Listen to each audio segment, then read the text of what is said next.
విదేశాల్లో చదవాలనుకుంటున్నారా? అయితే విదేశ్ కన్సల్ట్ ని సంప్రదించండి.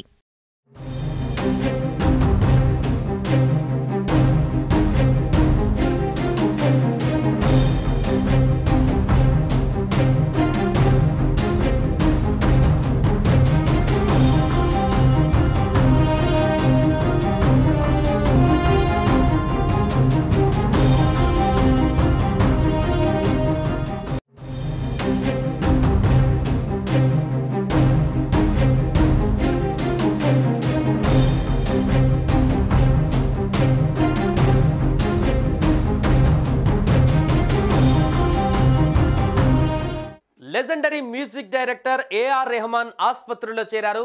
ఛాతీ నొప్పి రావడంతో చెన్నైలోని అపోలో ఆసుపత్రిలో అడ్మిట్ అయ్యారు.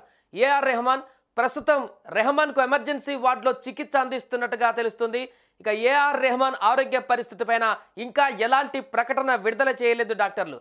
తమ హృదయాలను హత్తుకునే మ్యూజిక్తో అలరించేటువంటి ఏఆర్ రెహమాన్ ఆరోగ్య పరిస్థితిపై ఆందోళన వ్యక్తం చేస్తున్నారు సంగీత ప్రియులు.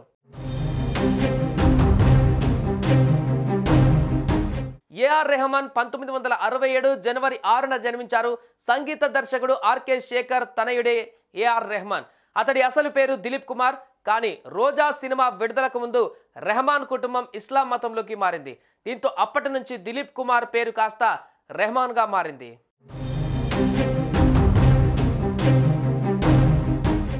ఏఆర్ రెహమాన్ భార్య కూడా రీసెంట్గా ఆరోగ్య సమస్యలతో బాధపడుతున్నారు. ఏఆర్ రెహమాన్ గతేడాది తన భార్య సైరా భానుకు విడాకులు ఇచ్చిన సంగతి తెలిసిందే. దాదాపు 3 దశాబ్దాల వైవాహిక బంధానికి పులిస్టాప్ పెట్టిన వీరిద్దరూ అప్పటి నుంచి వేరువేరు మార్గాలలో ప్రయాణిస్తున్నారు. రెహమాన్ ఎప్పటిలాగే వరుస సినిమాలు చేస్తూ బిజీగా గడుపుతున్నారు. సైరా భాను పెద్దగా వార్తల్లో నిలవలేదు. అయితే ఇటీవల ఆమె తీవ్ర అనారోగ్య సమస్యలను ఎదుర్కొన్నారు.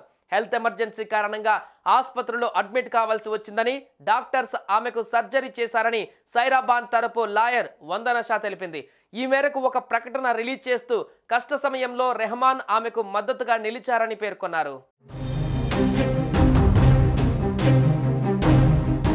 9 వయసులోనే తండ్రి మరణించడంతో కుటుంబ బాధ్యతలు భుజాన వేసుకున్నాడు రెహమాన్. ఆర్థిక సమస్యలు ఎక్కువ కావడంతో చదువును మధ్యలోనే వదిలేసి 11 వయసులోనే పియానో, కీబోర్డ్ ప్లేయర్గా ఇళయరాజా, రమేష్ నాయుడు, రాజ్ కోటిల వద్ద పనిచేశాడు. అయితే రెహమాన్ కుటుంబం 1989లో ఇస్లాం మతంలోకి మారింది. అప్పటి నుంచి దిలీప్ కుమార్ పేరు కాస్త రెహమాన్గా మారింది. రోజా సినిమా విడుదలకు ముందు రెహమాన్ కుటుంబం ఇస్లాం మతాన్ని స్వీకరించింది. దీంతో చివరి నిమిషంలో రోజా సినిమాలో అతడి పేరును రెహమాన్గా మార్చాలని అతడి తల్లి కోరింది.